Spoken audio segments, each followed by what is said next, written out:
നമസ്കാരം, ഞാൻ ഡോക്ടർ ഗ്രീഷ്മ. ഇന്ന് വേൾഡ് ആസ്മ ഡേ, മെയ് 5.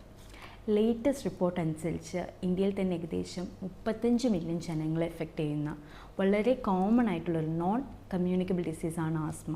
ഇവിടെ ഏറ്റവും വലിയ ഇഷ്യൂ ഈ രോഗത്തിൻ്റെ പ്രാരംഭ ലക്ഷണം കാണിക്കുമ്പോഴേ അത് ആസ്മയാണെന്ന് മനസ്സിലാക്കാതെ പോകുന്നു.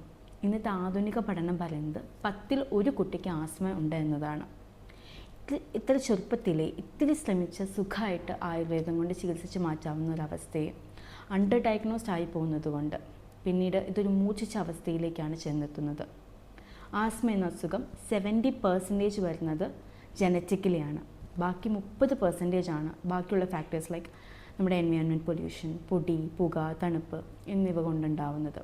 ഇതിൽ തന്നെ പേരൻസിൽ ഒരാൾ ആസ്മാറ്റിക് ആണെങ്കിൽ കുട്ടികൾക്ക് വരാനുള്ള ചാൻസ് 30%.